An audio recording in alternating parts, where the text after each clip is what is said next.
یہ نا نبی پاک صلی اللہ علیہ وسلم کو وضو کراتے تھے، پر مزے کی بات ہے وضو بھی تہجد والا کراتے تھے۔ یہ وہی ہے جن سے حضور نے فرمایا چل ربیہ کچھ مانگ لے۔ بڑے سیانے تھے، کہنے لگے یا رسول اللہ جنت میں وہ والا مکان چاہیے جس کے پڑوسی آپ ہوں، جس کے پڑوسی آپ، وہ والا مکان۔ ایک دن نا نبی کریم صلی اللہ علیہ وسلم نے ان سے فرمایا ربیہ شادی کیوں نہیں کرتے؟ تو کہنے لگے یا رسول اللہ نہ تو دولت ہے، نہ مال ہے، نہ گھر ہے، حضور نہ نوکری ہے، اور پھر رنگ روپ بھی کوئی نہیں، میرا روپ بھی نہیں تو میرا رنگ بھی نہیں، تو میں نے یار مناؤن دا ٹانگ بھی نہیں، حضور کچھ پتہ ہی نہیں، کون مجھے رشتہ دے گا؟ حضور خاموش ہو گئے۔ دوسرے دن پھر وضو کرانے آئے تو محبوب نے پوچھا ربیہ شادی کیوں نہیں کرتے؟ عرض کرتے ہیں کہ یا رسول اللہ نہ گھر مکان، نہ جائیداد، نہ کوئی اور شے، کون رشتہ دے گا؟ حضور علیہ السلام خاموش ہو گئے۔ ایک بڑی خوبصورت بات لکھی ہے صاحب سیرت النبویہ ڈاکٹر احمد عبد الرزاق نے، وہ لکھتے ہیں کہ حضرت ربیہ بن کعب کہتے ہیں جب دوسرے دن بھی میں نے منع کر دیا نا تو میرے دل میں خیال آیا ربیہ تو بڑا عجیب آدمی ہے، جب نبی پاک فرماتے ہیں شادی کر لے، سمجھ آ رہی ہے نا آپ کو؟ جب حضور فرماتے ہیں شادی کر لے تو یہ دلیلیں کیوں دیتا ہے؟ تجھے تو چاہیے تو کہہ دے حضور جیسے دل کرتا ہے ویسے کر لے۔ ایک غلام کے لیے حضور بندوبست کر، جیسے دل کرے ویسے۔ کہتے میں تیسرے دن ارادہ کر کے گیا کہ آج حضور نے پوچھنا ہے تو میں نے بتا دینا، پر سارا ہی وضو ہو گیا، اللہ کے نبی نے پوچھا ہی نہیں۔ میرے دل میں خیال تھا پوچھیں گے، آپ پوچھیں گے، وضو مکمل ہو، لیکن حضور نے پوچھا۔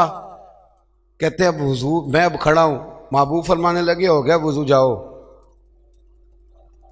فرماتے ہیں میں پلٹ پلٹ کے دیکھتا ہوں، دروازے سے باہر گزرنے لگا نا تو ایک دفعہ میں نے پھر پلٹ کے دیکھا، محبوب اپنے معاملات میں مشغول تھے۔ جب میں پیر باہر رکھنے لگا تو آواز دی اور مسکرا کے آواز دی۔ کیا شان ہے بریلی کے امام کی، فرمانے لگے جس کے گچھے سے لچھے جڑے نور کے۔ جب حضور مسکراتے تھے تو یہ نور کے گچھے تھے دانت، ان میں سے پھر نور نکلتا تھا۔ تو اعلیٰ حضرت فرماتے ہیں جس کے گچھے سے لچھے جڑے نور کے، ان ستاروں کی نزہت پہ لاکھوں سلام۔ تو حضور نے فرمایا شادی کر لو۔ کہتے ہیں میں مسکرایا، دوڑ کے واپس آیا، یا رسول اللہ جیسے حکم ہو کر دے۔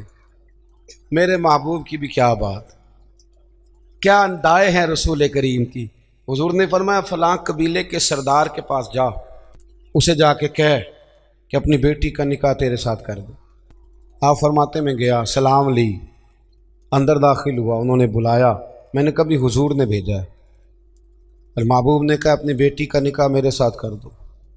حضرت ربیہ بن کعب رضی اللہ تعالیٰ عنہ فرماتے ہیں ماں نے اس کے باپ کی طرف دیکھا، اس لڑکی کے باپ کی طرف، اور لڑکی کے باپ نے ماں کی بڑی جو ہے وہ فکر ہوتی ہے لڑکی کے ماں باپ، دونوں نے ایک دوسرے کی طرف دیکھا تو انکار نہیں کیا کہ میں نہیں، ہم نے نہیں رشتہ دینا، بلکہ لڑکی کا والد کہنے لگا کہ محبوب سے عرض کرنا میں آؤں گا، میں خود آ کے حاضری دوں گا، ان سے عرض کرنا میں آؤں گا۔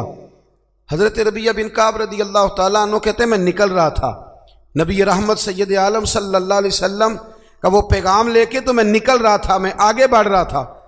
فرماتے ہیں جب میں دروازے سے باہر ہوں، توجہ ہے نا میرے دوستوں، کہتے ہیں جب میں دروازے سے باہر ہونے لگا نا، پیر رکھنے ہی لگا تھا، تو وہ لڑکی پردے کے پیچھے سے بولی۔ توجہ ہے میری بات پر؟ وہ خاتون پردے کے پیچھے سے بولی اور بول کے کہنے لگی غلام ٹھہر جا۔ تو میں نے پلٹ کے دیکھا، میں رک گیا تو اپنے ماں باپ کو مخاطب کر کے کہنے لگی ابا جی آپ کو میری فکر ہے نا، اماں جی آپ کو میری فکر ہے نا، آپ مجھے نبی کریم کے حوالے کر دیں، مجھے امید ہے رب رسول مجھے کبھی ضائع نہیں فرمائیں گے، اللہ نبی مجھے ضائع۔ حضرت ربیہ بن کعب کہتے ہیں میں واپس آ گیا، سارا بندوبست حضور نے کر کے دیا، سارا بندوبست۔ اب بات کو سمجھیں، دین ہر جگہ انسان کا خیال کرتا ہے۔ فرماتے ہیں نبی پاک صلی اللہ علیہ وسلم نے حضرت عثمان غنی کو بلایا، فرمایا کھجور کی گٹھلی کے برابر ہونا چاہیے۔ حضرت عثمان کہنے لگے حضور حاضر ہو جائے گا۔ فرمایا عثمان پوچھو گے نہیں میں نے کیا کرنا ہے؟ عرض کی حضور بتا دیں کیا کرنا ہے۔ فرمایا ربیہ کی شادی ہے، اس نے اپنی بیوی کو حق مہر دینا۔ پھر حضرت حارثہ بن نعمان کو بلایا، فرمایا ایک بکری کا بندوبست کر، ذبح کر کے پکانا ہے، پوچھو گے نہیں کس لیے حضور حکم کریں؟ فرمایا میرے ربیہ کی شادی ہے، اس نے ولیمہ کرنا ہے۔ کہتے پھر محبوب نے مجھے اپنی جیب خاص سے، کرم سے، فضل سے کچھ پیسے دیے، فرمایا خوشبو بھی لے لے اور اپنی بیوی کے لیے ایک جوڑا بھی خرید لے۔ نبی کریم صلی اللہ علیہ وسلم کہاں تک مہربانیاں فرماتے؟ حضرت ربیہ بن کعب فرماتے ہیں، آپ فرماتے ہیں کہ میں بڑا غریب تھا، میرے سارے بندوبست میرے محبوب نے کیے، اور فرماتے ہیں پھر محبوب نے ایک اور کرم کیا، میرے لیے برکت کی دعا بھی کر دی۔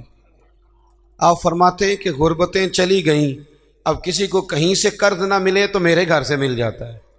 ہر گھر سے اناج ختم ہونے کو ہو پر میرے گھر سے کبھی ختم نہیں ہو۔ طبقات ابن سعد میں صاحب طبقات نے لکھا ہے کہ جب نبی پاک علیہ السلام نے سیدہ طیبہ طاہرہ حضرت فاطمہ الزہرا رضی اللہ تعالیٰ عنہ کا نکاح مولا کائنات شیر خدا حضرت علی المرتضیٰ سے فرمایا نا، پتہ حضور نے کیا کیا تھا؟ دونوں کے سرے اقدس جوڑ کے نا تو نبی پاک نے ان دونوں کی محبت کے لیے دعا فرمائی، اے اللہ ان کے درمیان محبت رکھنا۔ ابن حجر اسقلانی حدیث لائے، میرے نبی پاک علیہ السلام نے فرمایا وہ لعنتی ہے جو بیوی کو مرد کے خلاف اکساتا ہے اور مرد کو بیوی کے خلاف، ملعون ہے وہ شخص۔ ان کے درمیان پیار پیدا کریں، ان میں محبت ہوگی تو گھر سکھی رہے گا۔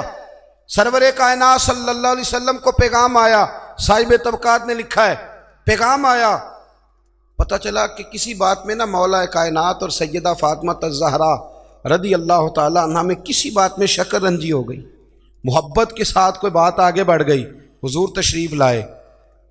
حضرت علی کہتے ہیں بات تو ہمارے درمیان آپس میں بڑھ گئی پر آج بڑی میری وجہ سے تھی۔ حضرت علی کہتے ہیں حضور کو پتہ چلا محبوب تشریف لائے، حضور نے بات سنی، حضور سمجھ گئے کہ آج بات ذرا علی نے زیادہ بڑھا دی ہے۔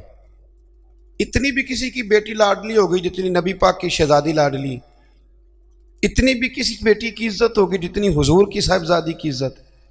نبی کریم علیہ السلام نے سمجھ لیا کہ بات علی کی وجہ سے بڑی، پر مولا علی فرماتے ہیں نبی پاک نے سیدہ فاطمہ کا بازو پکڑا اور کونے میں لے گئے، فرمانے لگے فاطمہ ضروری نہیں کہ جیسے تم کہو علی ویسے ہی کریں، علی تمہارے شوہر ہیں، تمہیں خیال کرنا ہوگا۔ مولا علی کہتے ہیں میں دور کھڑا تھا، حضور تو بیٹی کو سمجھا رہے تھے پر آنسو میرے نکل رہے تھے، میں دوڑ کے آیا، محبوب کا دست اقدس پکڑ کے سینے پہ رکھا، میں نے کہا یا رسول اللہ بے فکر ہو کے جائیے، یہاں سے جب بھی خبر آئے گی محبت کی خبر ہی آئے گی۔ صاحب فتوح الشام نے لکھا ہے یہ لڑکیوں کے پھول پھینکنے کی رسم جب قادسیہ کے علاقے حضرت سعد بن ابی وقاص رضی اللہ تعالیٰ عنہ فتح کر رہے تھے تو آپ ایک ایسے علاقے سے گزرے جس کی عمارتیں بڑی شاندار تھیں۔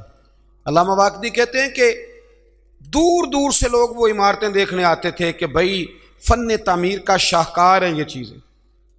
اس ایریے سے گزرنا تھا مسلمان فوج نے تو عیسائیوں نے اور یہودیوں نے ایک چال چلی، انہوں نے عورتوں سے کہا خوبصورت لڑکیوں سے کہ پھول پکڑ لو اور جب فوجی گزرے تو ان کے اوپر پھول پھینکنا، اگر 2-3 جرنل بھی تم تباہ کرنے میں کامیاب ہو گئی تو مسلمانوں کا ہم زیر کر لیں گے۔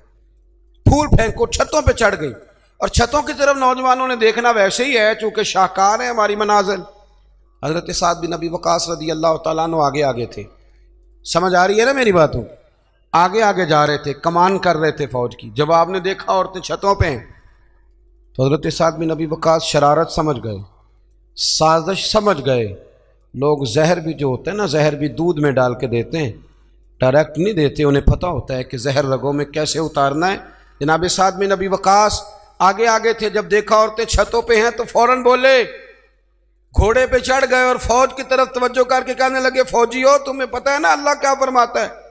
رب فرماتا ہے مردوں سے کہو نظریں جھکا کے رکھے۔ نظریں کون بھلا؟ جی مومن مرد۔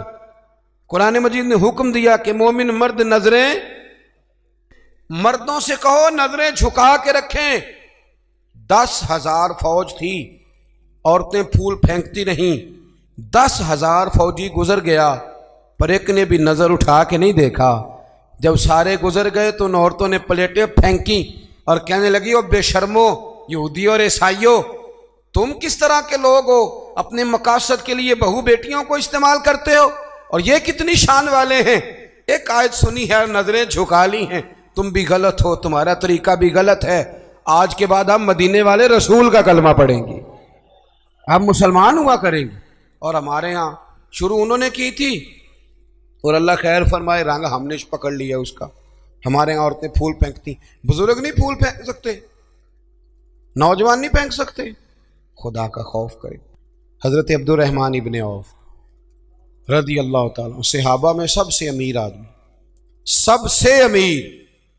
یہ بخاری میں حدیث ہے، فجر کی نماز نا انہوں نے نبی کریم علیہ السلام کے پیچھے پڑھی، سفید کرتا پہنا تھا تو اس کو زرد رنگ کا داغ لگا ہوا تھا، توجہ ہے نا میری بات، سفید کرتا اور زرد رنگ کا داغ۔ نبی پاک صلی اللہ علیہ وسلم نے کہا یہ عبد الرحمن یہ کیا ہے؟ عرض کی یا رسول اللہ میں نے رات کو نکاح کیا تھا، خوشبو لگائی تھی تو وہ داغ رہ گیا۔ حضور نے تو کوئی اس پہ اصرار نہیں کیا کہ یار اتنے امیر آدمی کی شادی مدینے میں پتہ ہی نہیں چلا، کسی کو خبر ہی نہیں، یہاں غریب بھی باز نہیں آتا، وہ بھی کہتا ہے میری ناک جو ہے وہ کٹ جائے گی اگر میں نے کروڑوں روپیہ نہ لگایا، تو جب پیسے لینے والے آئیں گے پھر کٹ جائے گی کہ چھوٹی ہو جائے گی مزید۔ مہربانی فرمائیں، آپ کس چکر میں پڑے ہوئے؟ حضور نے کیا فرمایا؟ نبی کریم صلی اللہ علیہ وسلم فرمانے لگے نکاح کر لیا تو ولیمہ ضرور کرنا، چاہے ایک بکری ہی ذبح کرو، تو اپنے گھروں کے اندر سکون کا ماحول قائم کرے۔ سیدہ طیبہ طاہرہ حضرت ختیجۃ الکبریٰ رضی اللہ تعالی، جب آدمی امیر ہو نا، غریب ہو جائے تو اس کے لیے بڑی مشکلات ہوتی، غریب امیر ہو جائے تو کوئی مشکل نہیں ہوتی۔ حضرت ختیجۃ الکبریٰ مکے کی ملکہ تھی، 20 کنیزیں نوکرانیاں گھر میں کام کرتی، پھر سیدہ ختیجہ کلمہ پڑھ گئیں، پھر مسلمان ہوئیں، حضور سے نکاح ہوا۔ اگرچہ حضور نے اعلان نبوت بعد میں کیا، لیکن حضرت ختیجۃ الکبریٰ رضی اللہ تعالیٰ عنہ کہتے ہیں میں تو اسی وقت یہ کلمے کا معنی جو میں نے بیان کیا یہی سمجھ لیں، میں تو اسی وقت ہی سمجھ گئی تھی جب میرے غلام نے آ کے بتایا کہ بادل کے ٹکڑے سایہ کرتے، درخت ان پہ جھکتے ہیں، فرماتے ہیں میں تو اسی وقت ہی محبوب کی غلامی میں آ گئی۔ نکاح ہو گیا، حضور کی بارگاہ میں آ گئی، فرماتی ہیں میں نے نا ظہر کے وقت سارا مال حضور کی خدمت میں دیا، 20 کنیزیں، غلام، ظہر کے وقت، اور عصر سے پہلے پہلے محبوب نے ہر شے اللہ کے رستے میں تقسیم کر دی۔ یہ وقت بھی بطور تمثیل ہے کہ جتنا زور عصر کے درمیان وقت ہوتا ہے اتنے وقت میں بانٹ دیا حضور نے سارا کچھ۔ اتنی امیر بی بی اور پھر وہ غریب ہو جائے۔ حضرت ختیجہ نے پھر وہ وقت بھی دیکھا کہ آپ کے کپڑوں کو 20 پیوند لگے ہوتے تھے، 20 پہلے کبھی پانی کا پیالہ اٹھ کے نہیں پیا، پھر گھر میں جھاڑو بھی دیتی، پھر گھر کے سارے کام کرتی۔ ایک دن نا مسند امام احمد میں موجود ہے، کھانا پکا کے نا حضرت ختیجۃ الکبریٰ کھانا پکا کے باورچی خانے سے نکلی تو کپڑے سارے پیوند سے بھرے ہوئے، پاؤں مبارک پر بھی گھر کے کام کاج کی وجہ سے بہت ساری چیزیں لگی ہوئی، پیر چوم رہی ہیں بہت ساری چیزیں۔ حضرت ختیجہ باورچی خانے سے کھانا پکا کے نکلیں اور جب محبوب کریم کے سامنے رکھا تو حضور مسکرانے لگے، غور سے سیدہ کا چہرہ دیکھنے لگے، یا رسول اللہ کیا ہوا؟ تو محبوب فرمانے لگے ختیجہ آپ کے آنے سے پہلے جبریل آ گئے اور وہ عرض کر رہے تھے یا رسول اللہ ختیجہ کھانا لے کے آ رہی ہے، اور جب وہ آ جائے تو اسے اس کے رب کا سلام کہہ دیجئے گا۔ بس بات ختم کرنے لگا ہوں۔ سیدہ عائشہ صدیقہ کہتی ہیں دوپہر کو حضور آرام کرتے تھے، کھانے کے بعد لوگ ملنے نہیں آتے تھے، پر ایک دن نا ایک بوڑھی اماں آ گئی، اس نے جب دروازے کے سامنے آ کے وہ بولی تو حضور جلدی سے اٹھے، خود دروازہ کھولا، کھانا کھلایا، کھجوریں دی، سرکہ دیا، پیار کیا، محبت فرمائی۔ حضرت عائشہ صدیقہ رضی اللہ تعالیٰ عنہ کہتی ہیں یہ میں نے انفرادی رنگ دیکھا، باقی ہر ایک سے شفقت کرتے تھے، پر یہاں میں نے حضور کا انداز جداگانہ دیکھا۔ جب جانے لگی تو حضور نے تحائف بھی دیے، میرے دل میں خیال آیا حضور اب جائیں گے، رات کو واپس آئیں گے تو پوچھوں گی کہ یہ اماں کون ہے، لیکن محبوب تو لیٹ گئے۔ کہتی میں قریب گئی، قدموں میں بیٹھی، میں نے کہا یا رسول اللہ یہ کون تھی خاتون، آپ نے بڑا ہی پیار کیا۔ کہتی حضور اٹھ کے بیٹھے تو آنکھوں میں آنسو تھے۔ میں نے کہا یا رسول اللہ کیا ہوا؟ تو محبوب فرمانے لگے عائشہ یہ نا میری پہلی زوجہ سیدہ ختیجہ کی سہیلی تھی، یہ جب ہم مکے میں رہتے تھے تو یہ آیا کرتی تھی، ختیجہ کھانا بھی کھلاتی تھی، پیار بھی کرتی تھی، تحفے بھی دیتی تھی۔ آج جب یہ لوٹ کے دوبارہ آئی ہے تو ختیجہ کی یادیں تازہ ہو گئی۔ میں نے اسی طرح وقت دیا ہے، کھانا کھلایا ہے، تحائف دیے ہیں، اور حدیث کا آخری جملہ حسن العہد من الایمان۔ محبوب فرمانے لگے وعدے، عہد اور رشتے اچھے طریقے سے نبھانا یہ بھی ایمان کا حصہ ہے۔